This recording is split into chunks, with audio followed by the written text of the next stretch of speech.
Thank you.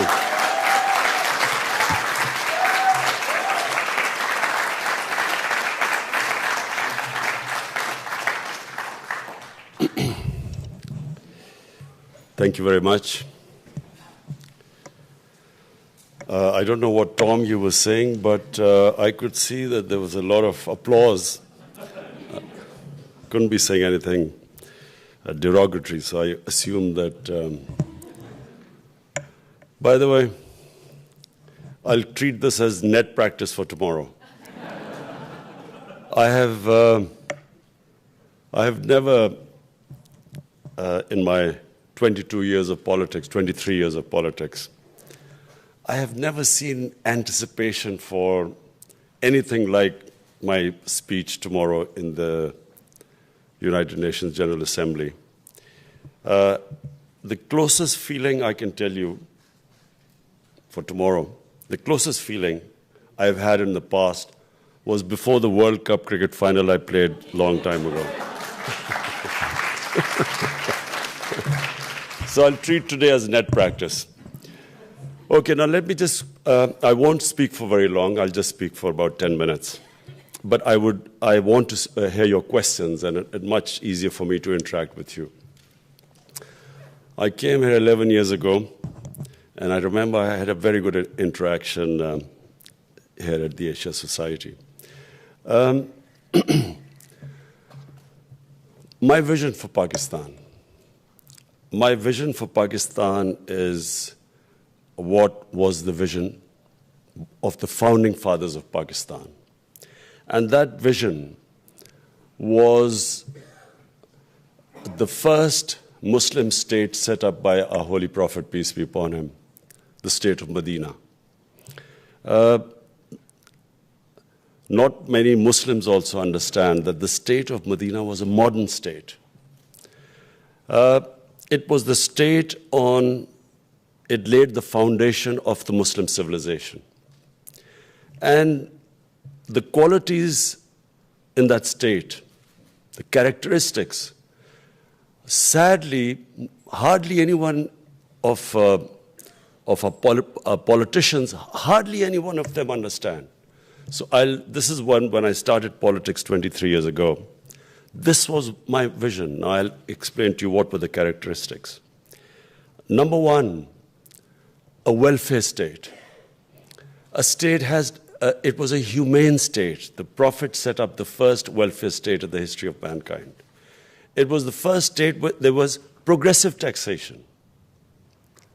The rich paid the tax, and it was spent on the less privileged. It was a state which took responsibility of the weak, of widows, of orphans, of handicapped, of the poor people. The state had rule of law. Everyone was equal. Did not matter what religion you had. So I often quote this, that one of the most revered figures in Islam was the fourth Khalifa of the state of Medina. He lost a case against a Jewish citizen. So it showed two things. One, there was rule of law, that even the head of state was not above law. Secondly, the minorities were equal citizens. They had equal rights. And of course, our Prophet, sallallahu alaihi wasallam, he signed covenants with the Jews, with the Christians at the time. There's a famous a covenant he signed with St. Catherine's Church, which I believe still exists, where he pledged to protect the places of worship of Christians till the day of judgment. So it was a state that gave rights to all religions as equal citizens. Then the Prophet's famous last sermon, where he said, all of us are children of Adam. So all of us are equal, whatever the color of our skin. And then it was revolution at the time when women were given rights, right to property. And the famous, the line that man has rights over woman as a woman has rights over man. Slavery the whole society used to depend upon slavery. So releasing a slave was considered one of the highest deeds a man could do, a person could do. But then, since the whole society depended upon slavery, they were ordered that the slaves should be treated as family members. And because of that tradition, in Muslim world, you had slave kings, slave dynasties. India, there was a slave dynasty. The Mamluks in Egypt were slaves who became kings. What was for us, for Pakistan, you know, when I look at my own country, we moved so far away from the ideal that was what Pakistan should have been. It was the only state that was created in the name of Islam. And we moved, we became exactly the opposite, a society where the powerful had one law and the weak were from a different, in fact, were out of the law. Most of the people don't have access to justice. So hence, the cornerstone of a society is rule of law. So therefore, I call my movement for justice. And I believe that rule of law is the fundamental thing which differentiates a civilized society from one which is not civilized. When we took power 13 months ago, the biggest problem we faced was our current account deficit. We inherited two of the biggest deficits, the current account and the fiscal deficit.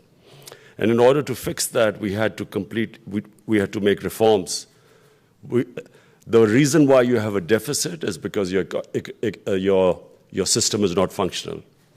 The fact that you are spending more than you are earning means that there is a fundamental problem in your economy. So we started changing that. And I'm proud to say that after probably one of the most difficult 1 year in my life, finally I can say that there has been a change where we have brought down that current account deficit, which is the fundamental thing. No matter how much, even if your economy is growing, if your current account is in a deficit, if that is not balanced, you're always going to be in trouble because your currency is going to be hit. And once your currency loses value, everything, investment stops, inflation goes up, and of course it raises poverty. So this is the one big achievement I can say. We have brought down the deficit almost by 70% in 1 year. The other problems we face, of course, the biggest problem is fixing the institutions. You can destroy an institution very quickly, but to fix the institution does take time. So the one institution we are trying to fix is our FBR, which is the agency that collects taxes.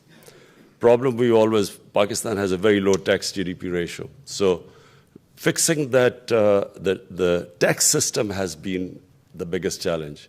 And I'm again proud to say that the last 2 months, we have collected the highest tax ever, despite the fact that our economy still not got moving because of the restructuring. The external challenges, obviously, the most important thing for anyone who assumes power is to reduce poverty. And that was from the first word go, that was the biggest goal. Now, in order to raise people out of poverty, the next most important thing is to have stability. So we have the Afghanistan issue, on the other side, Iran, and then our relationship with India. So immediately we try to mend fences. Afghanistan, we have mended fences. We have very good interaction with the Afghan government. With Iran, we hope to play a big part.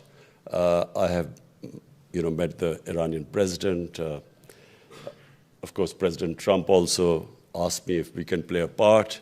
I have also Crown Prince Mohammed bin Salman that we should play a part in reducing the tensions. We're trying our best. It's quite a complex issue, but we will try our best. I don't know how far we'll be successful. Problem came with India the moment I was elected, I reached out to the Indian Prime Minister, offered that, it's time to reset our relationship. The problems in both countries are poverty. Poverty is the biggest issue, and unemployment. And then climate change. Climate change, the global warming is having the biggest impact in the Indo-Ganges plain. The Indus and Ganges plain are most vulnerable to climate change because 80% of our water comes from the mountains, the Himalayas and the Karakoram and the Hindu Kush ranges. Now, our glaciers are melting at a much faster rate. 80% of the water in our rivers is from the glaciers. So I reached out and I felt that, time to move on, have a relationship based on trust. In any case, when my party came to power, we had taken a decision. In fact, all parties had taken a decision in 2014. It wasn't implemented.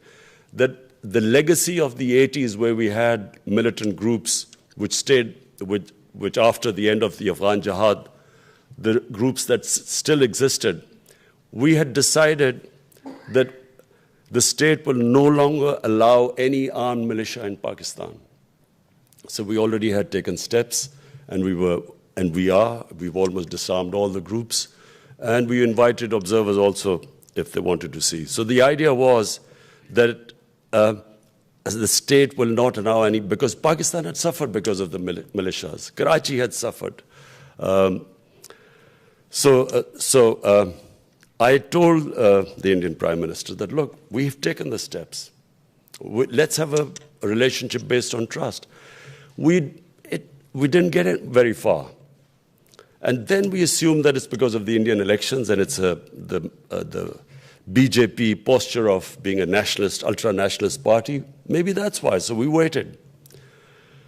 Then after the elections, when we tried to resume talks, again, there was this brick wall we came up against. In fact, we found out that India was trying to push us in the blacklist of FATF, which would have meant bankruptcy for Pakistan. And then we realized that there was something more. We couldn't understand that there was no response from India, and we felt there was an agenda. And that, of course, was revealed on 5th of August, when India unilaterally revoked Article 370, the special status of Kashmir, and since then has basically laid siege, put a curfew on 8 million people in Kashmir. My main reason for coming here on this United Nations General Assembly is because I feel that the world should realize this is a serious situation developing. This is just the beginning. The fact that 8 million people for almost 3 days now are under siege, it's dangerous because whenever the siege lifts, I fear bloodshed. And when there's bloodshed, there will be consequences, repercussions which will go much further outside Kashmir. It will also raise tensions between Pakistan and India, as happened when there was in February, there was a 20-year-old Kashmiri boy, according to his parents, got radicalized by the security forces. He blew himself up. And India blamed us and bombed us. And then also it could have got out of hand, but we immediately returned the pilot. I fear that more of that will happen. Once the curfew is lifted, things will get from bad to worse. I fear that this will have impact not just in Kashmir. There are 180 million Muslims in India. This is going to have a huge impact there. Then, in Pakistan, we have taken all these steps to control all these organizations, disband them, taken over their seminaries. So what happens as this thing gets from bad to worse? Things will deteriorate even in our own country. So it's very important for the world community, the United Nations, to take action now, before things go out of hand. And that really was the purpose of my visit. And I hope I've tried to explain things to all the leaders, world leaders I've met. I hope to speak on this tomorrow. And I hope that the world community acts on this. Unfortunately, I found that the material is so much more important than the human. And this is, of course, reflected in the world community's attitude to climate change. But this eventually could have far-reaching consequences. And therefore, as I said, I hope that by the time I leave, I hope to meet the UN Secretary General tomorrow, and I hope to convince him. But apart from that, can I say that I feel very optimistic? In my very difficult first year, I feel that the country has tremendous potential. We have, even I, before that, didn't realize that we are sitting on mineral wealth, copper, one of the most fertile agricultural land, a young population. We've opened up Pakistan for tourism. First time we have 70 countries can get visas at the airport in Pakistan. We have made it easier for tourists to go all over because previously there were problems. Because of the war on terror, there were a lot of problems, so tourists couldn't travel as much. And we have also, as far as religious tourism goes, we have opened up shrines that were important to the Hindu religion, to the Sikh religion, Kartarpur especially, and Buddhism. The whole of North Pakistan was center of Buddhism. So we are opening up our country now for travel, for investors. We have great interest in people now as the economy has stabilized now. We have a lot of people interested in investment in our country. All now we need is stability, peace, and hence again this development in Kashmir is very important for us that it does not go from bad to worse from where it is now. Thank you. Well, Mr. Prime Minister, I want to thank you. You've covered a lot of territory here, and one thing that struck me in my travels throughout Pakistan, I've had 3 posts that have brought me extensively through Pakistan. One was as Deputy U.S. Trade Representative, where we were putting forward the idea of a free trade agreement with Pakistan after 9/11. We're in a different era now. And another was as Condi Rice's economic deputy, and I was in Pakistan the day after the earthquake, and she asked me to coordinate U.S. response, which brought me up through the Himalaya region and up through the earthquake zone. And then I headed the United Nations World Food Program and went throughout the Indus Valley and throughout Swat and Baluchistan. And what struck me is some of what you mentioned here, the absolute beauty of Pakistan. And it was called the Little Switzerland. And tourists would go there and they'd go camping and skiing and hiking in the great mountains. And it made me wonder, particularly in Swat, where so many religions and faiths were represented, where that turning point came in history. And I just wonder if you could touch a little bit more on that, on the radicalization, and how we get back to that place of the really unparalleled hospitality that I met throughout Pakistan in my work. Well, our tourism really suffered after 9/11 because suddenly Pakistan became right in the eye of the storm. The war on terror took a big toll on Pakistan. Tourism finished. Areas became no-go areas for tourists, especially the northwest part of Pakistan. And the entire border strip between the tribal areas between Afghanistan and Pakistan, there was, it just fell into complete turmoil. So that's when tourism nosedived in Pakistan. So what we are trying to do now is by opening up the visa regime so that it's easy. Before, it was very difficult to get Pakistani visa when we discovered. Secondly, domestic tourism in Pakistan has taken off. And that's because of the mobile phone.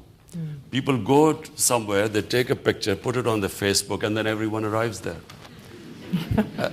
And it is 3 years ago when I went to the northern areas, I found that there was no place. All hotels were booked. And all of them, Pakistan had not advertised anything, but it was people going there, and on their Facebook, they were putting the pictures.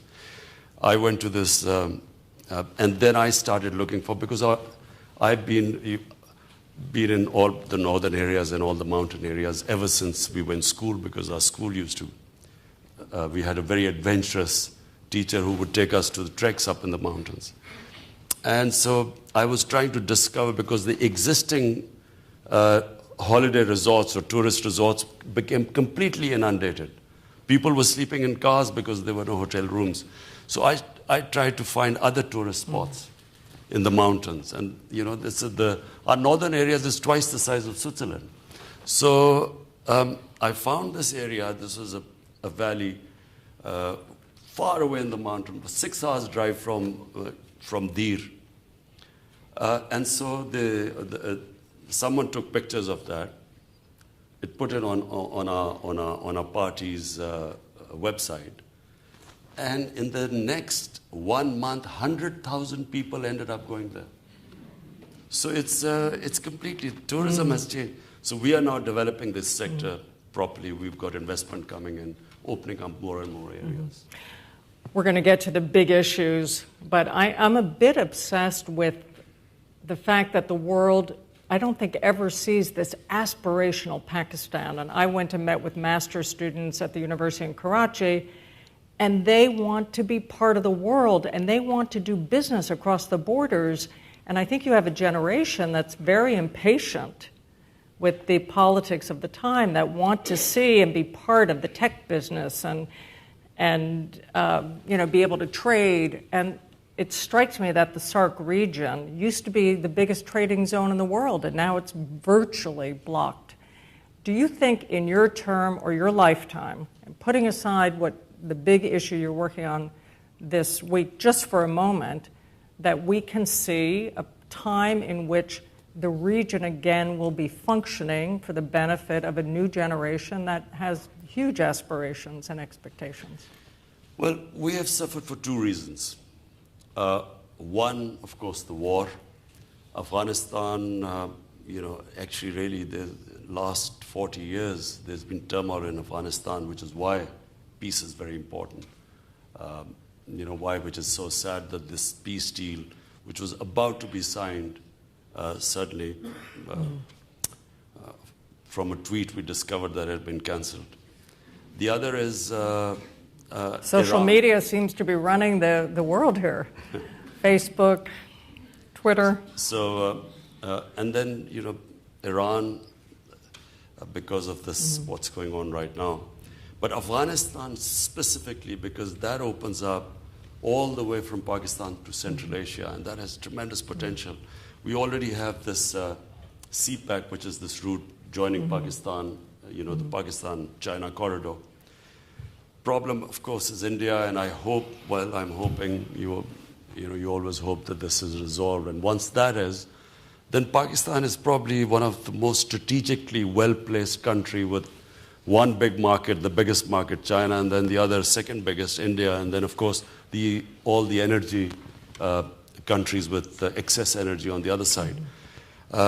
Hence, peace is very important. The other reason why we have suffered is why countries are poor, basically. Countries are not poor because they lack resources. Countries are poor because corruption destroys their structures, their institutions. And it takes money which should be spent on the human beings. That money ends up being laundered out of the country into Swiss bank accounts and these offshore accounts, and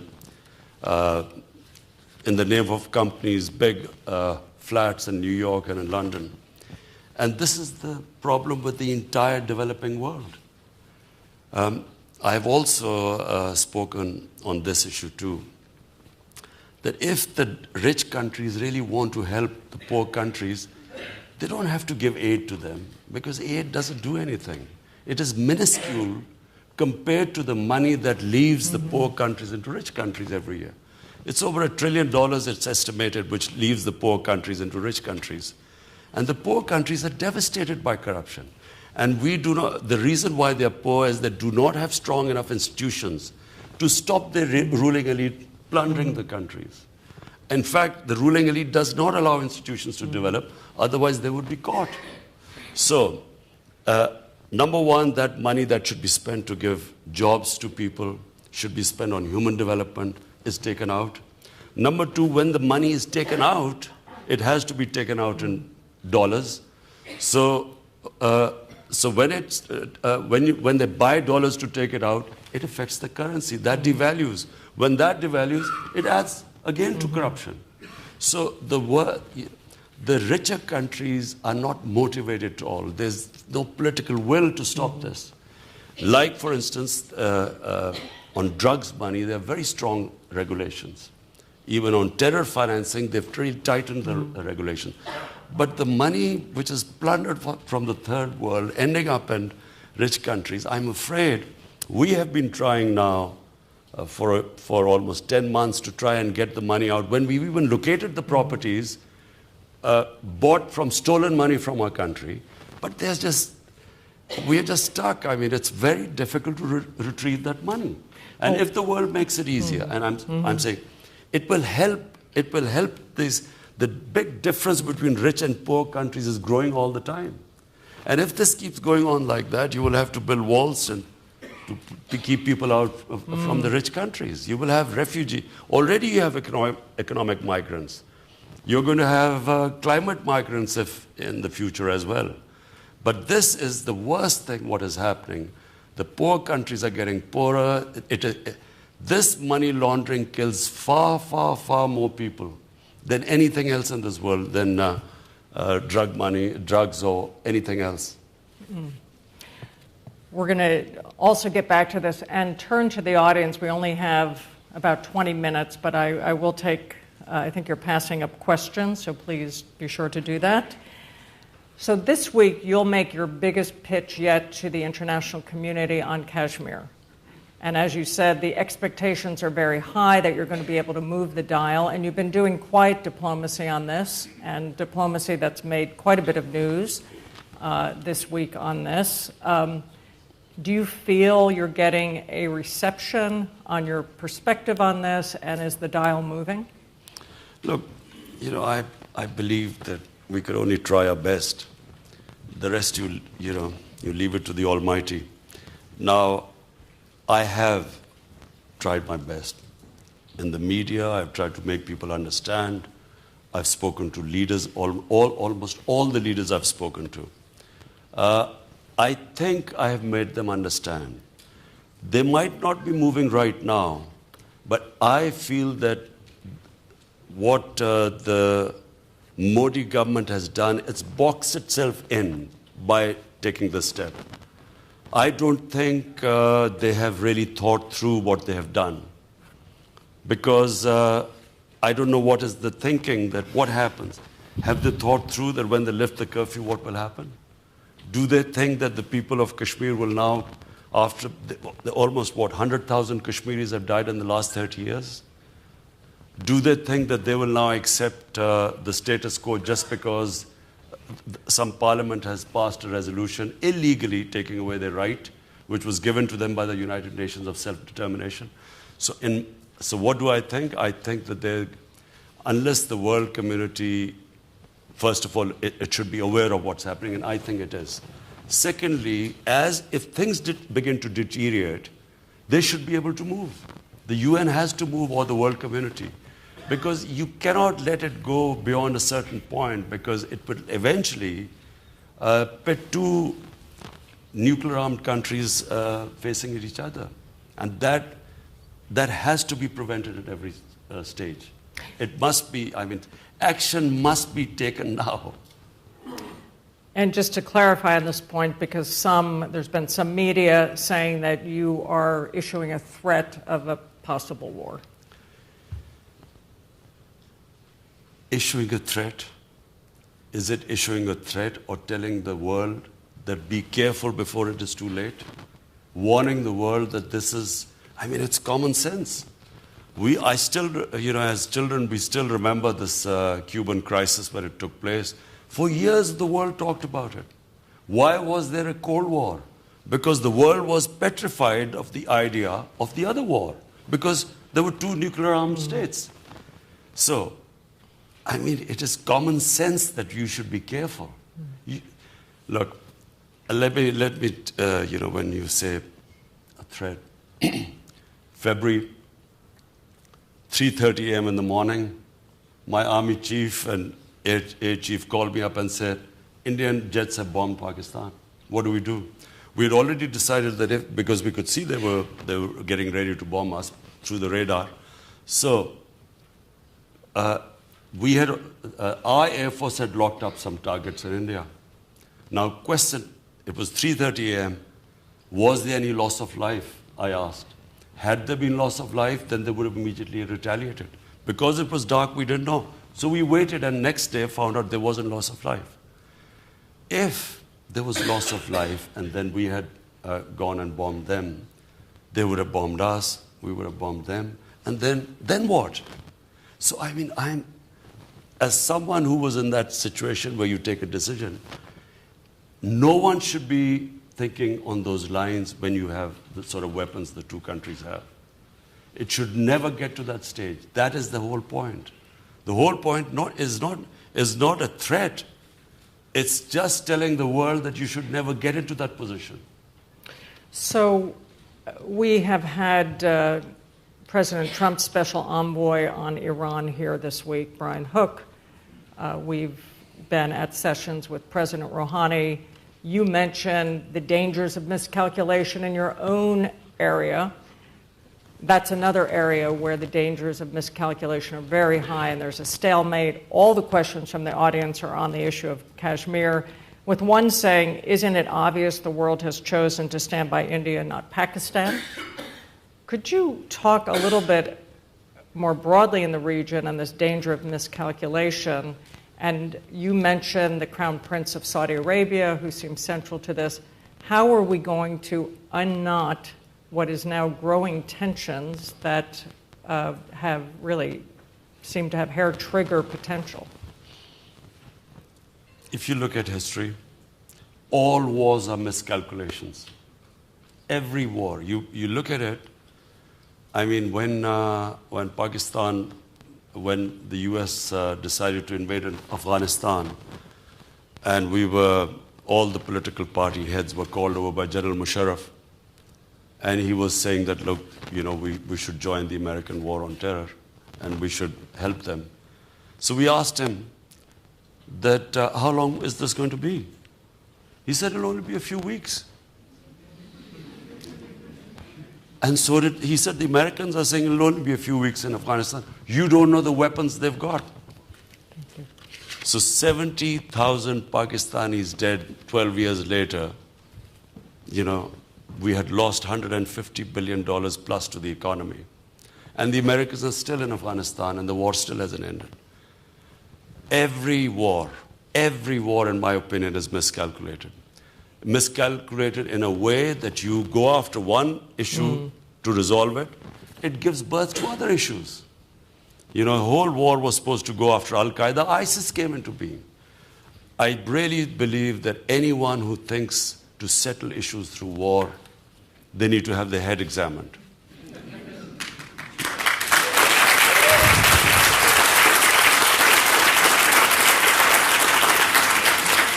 And Iran, and let me tell you about Iran.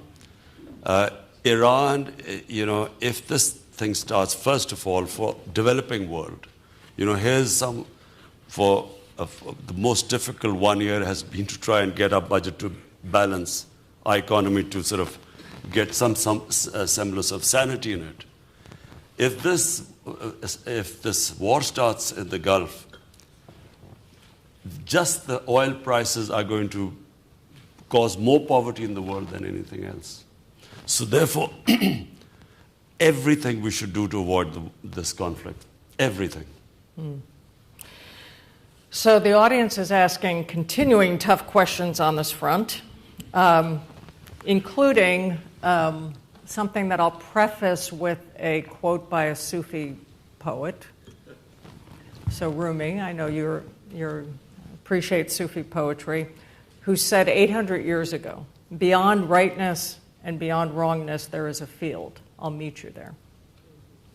So are there ideas out of the box that we're not thinking about? And again, I know there's a specific issue, but you came in, and I think were voted in, with a lot of expectations of bringing a new kind of approach to these issues. Are you talking about resolving the... India and Pakistan. Well, but India, look, let me just explain to you. What is happening in India is a catastrophe. India has been taken over by an extreme racist ideology. If any of you Google RSS, which is what has taken over India, Narendra Modi is a life member of this party called RSS. It was formed in 1925. It was they were inspired by Hitler, Mussolini, by the Nazi Party. They believed in the racial superiority of Hindus. They believed that India is only a land for Hindus, not for other minorities. They believed in that the Muslims were invaders, and there was this hatred against Muslims for centuries-old rule which Muslims, when they ruled India, also against the Christians because of the British rule. So it was very clear the admiration for this racist ideology. It was the same ideology that assassinated Mahatma Gandhi in 1948. RSS was outlawed in India as a terrorist organization 3 times. Unfortunately, that ideology today has taken over India. And therefore, when we tried all our efforts for 1 year, I wrote letters, I spoke to him, gave statements. I realized that we had come across an ideology. You can't reason with this. You cannot reason with a racist ideology, because the mere fact, and it's behind it, is arrogance. Simple fact that you feel your race is superior to others is arrogance. And my worry is that it's arrogance that may let you make miscalculations. And this is a miscalculation. This going into Kashmir, putting 8 million people in an open prison with 900,000 troops. A sane mind doesn't do this. In Assam, 1.9 Muslims have just been deregistered as Indian citizens. Now, he hasn't thought through what are they going to do, because Bangladesh has refused to take them. So what are these 1.9 million people going to do? And just the fact that they are saying they have rejected the Nehru and Gandhi philosophy of pluralism and secularism. So where is it headed now? What are 180 million Muslims going to do in India? Or for that matter, Christians or Sikhs. So my worry is also for Indians. What are sensible Indians? What are they thinking about this? And this ideology is, from 6 years where this started, it's going to keep getting worse. Germany from 1930 to 1934 changed from a liberal democracy to a totalitarian fascist state. And unfortunately, if you're following what is happening in India, it is scary. I know India better than any Pakistani, because I used to play cricket there and I had friendships and I used to go there a lot. And I can't recognize this India now. And those Muslims who, when I used to be playing cricket there, who used to tell me that it's a big mistake, Pakistan, India is a bigger society and so on. Today, they're all saying that Jinnah, the founder of Pakistan, was right. This guy, Abdullah, who's just been 80-year-old, who's been put into prison, who all the time supported that Kashmir should be part of India, today he's saying that there is a big mistake that they joined India. So it is a very dangerous direction India has taken. And therefore, I'm saying is that the Western media should take note of this. Because, Ideologies like that are always dangerous. Whenever you have an ideology like that, racial superiority and hatred against another race, it always does damage to the world. Why do you think Prime Minister Modi traveled to Pakistan early on? And then, of course, there was the attack in India that really seemed to change that trajectory that he seemed to be trying to pursue. And we had the Foreign Minister Jaishankar in here this week, who had equally harsh words for Pakistan, saying that Pakistan has turned Kashmir into an industry of terrorism. How did we go from Modi's trip to Pakistan to this, and why, I mean, where is that Modi? Well, first of all, Narendra Modi came to Pakistan on the invitation of Prime Minister Nawaz Sharif. While he visited Pakistan, not once did he not stop trying to push Pakistan into being declared a terrorist state. And he tried to differentiate between the Prime Minister and the Pakistan Army. He kept saying that the Prime Minister is a good man, but the Pakistan Army is a terror organization. Look, what has happened, you must understand what has happened since 9/11. Since 9/11, this word Islamic terrorism has been used by governments to delegitimize Muslim freedom struggles. Legitimate Muslim freedom struggles have been demonized by just calling them Islamic terrorism. Simple question. There are 900,000 troops in India. Are they there to fight terrorism? I mean, they are saying that one of their defense ministers said there are 500 terrorists lined up on the border to go into India. What are 500 terrorists going to do when there are 900,000 troops there? The 900,000 troops are there to control the population. They're not fighting terrorism. Pakistan fought probably the most difficult war against terror. As I said, we lost 70,000 people. We never used that many soldiers. For counter-terrorism, you don't need 900,000 troops. It's to control the population. And what is actually happening is India is deflecting the state terrorism, which is what is happening in India right now. Read the Human Rights Report. There are 2 reports on what is happening in the Kashmir Valley. There are 2 mass graves discovered and so on. So they're deflecting the attention as what has happened is the magic word Islamic terrorism, that it's all because of terrorism, that they're using this force. Unfortunately, the UN has not played its part. It should be sending observers there. Let them find out what really is happening. Otherwise, India will keep whatever oppression is happening in Kashmir, they'll blame it on terrorists from Pakistan.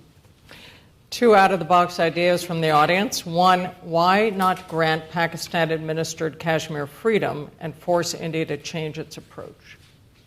Sorry? Why not grant Pakistan-administered Kashmir freedom and force India, therefore, to also change its approach?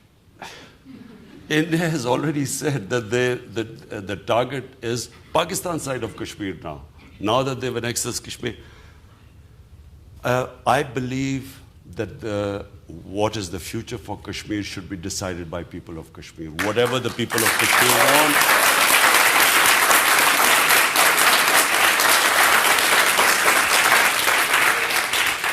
Whatever they want, it's their right to decide. Additionally, the 11 UN resolutions 70 years ago, they were all about people of Kashmir to decide whether to join Pakistan or India.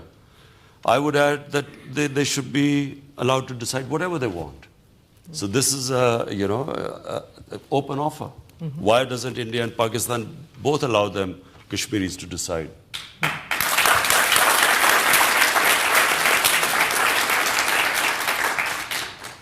Next questioner. There's been talk about Pakistan forming relations with Israel, and we know the winds of change are blowing through the Middle East. Is this in the cards, and why?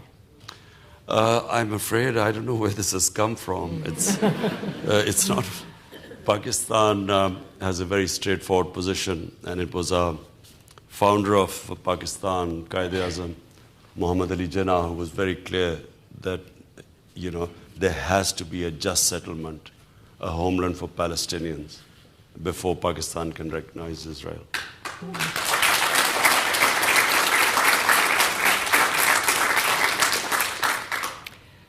President Trump, I believe, said yesterday, Pakistan and India should just come together.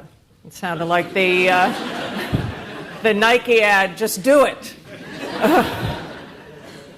You've mentioned the possible role he could play. What would you like to see the United States, President Trump, doing? And you also mentioned the Crown Prince of Saudi Arabia. What role could they play?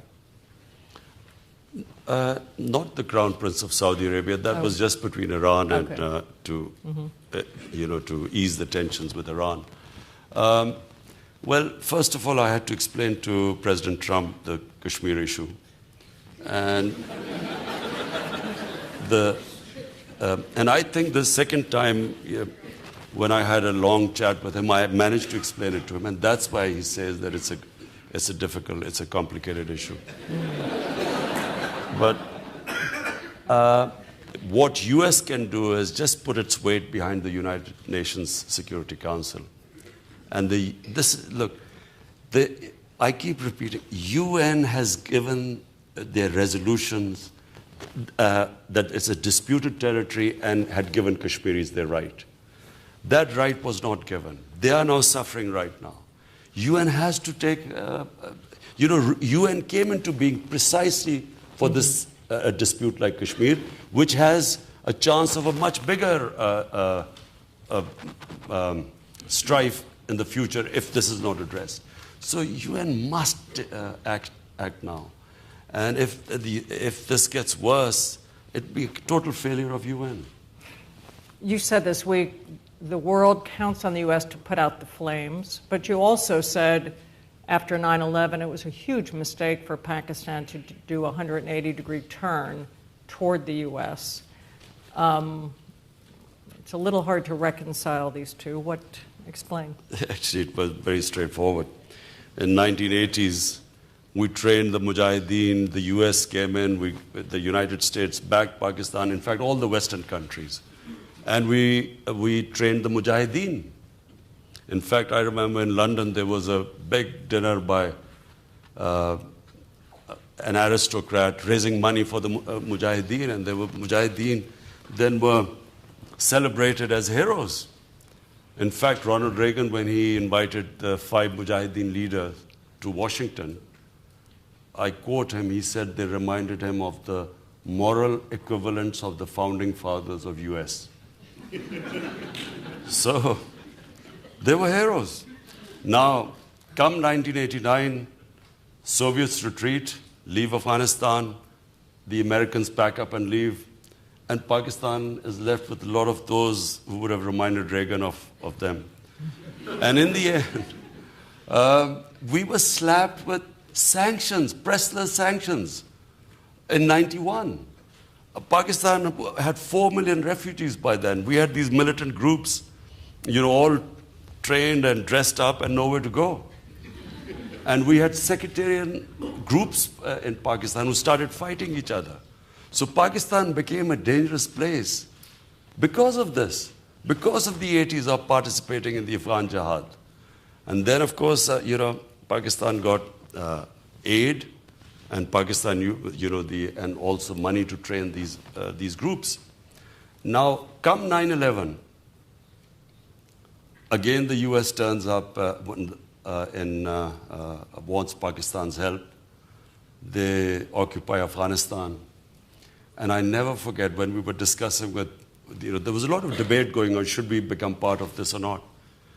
And we said that, we were abandoned last time. Most of us said, what guarantees we will again be abandoned this time? And I never forget, George Bush gave a statement that this time will not be the same, we will not abandon Pakistan. And so, of course, he joined it.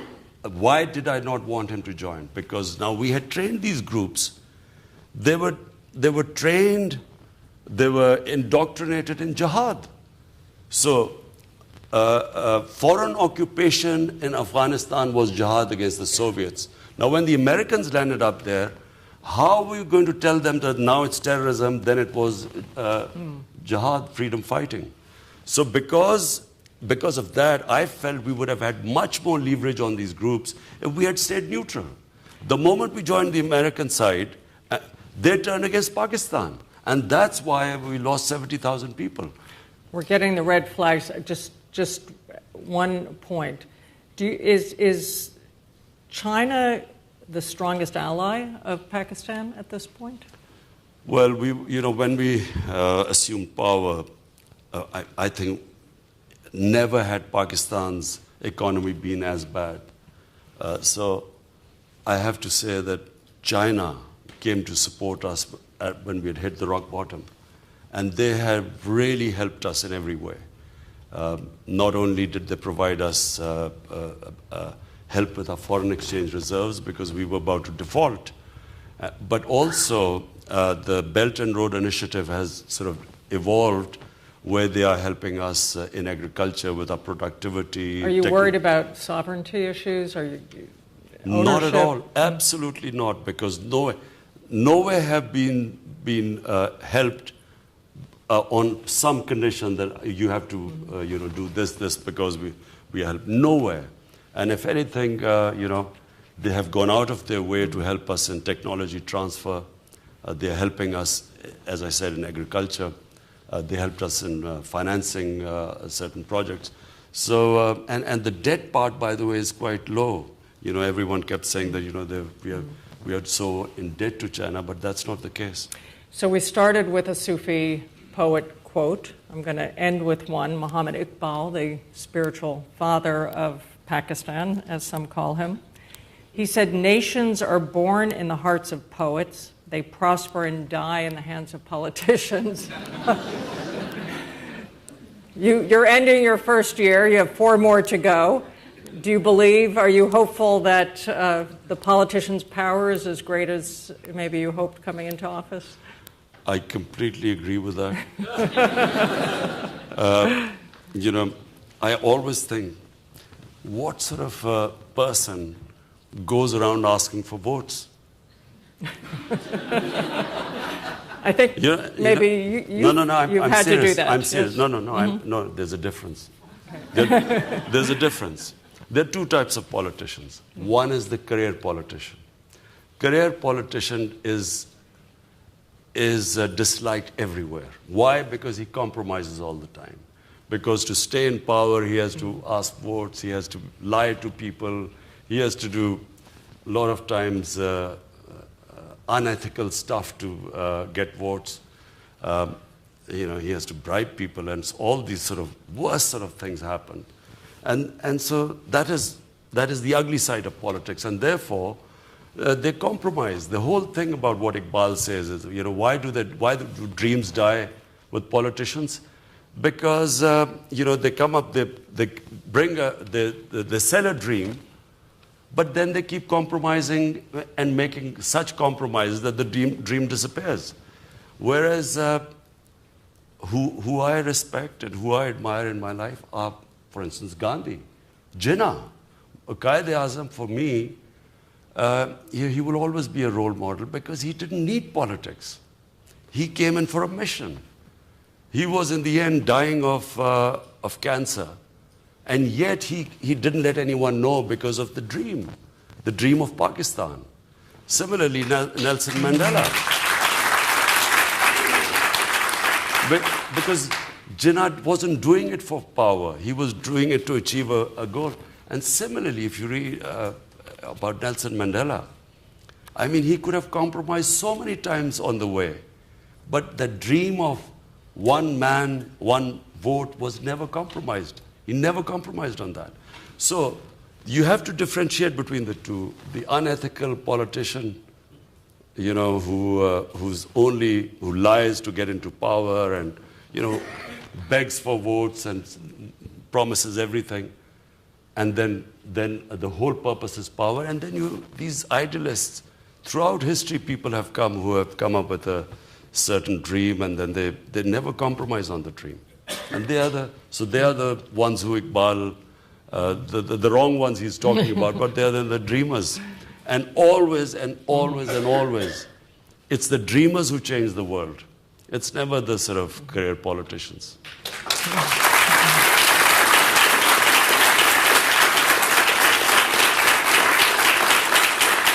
Well,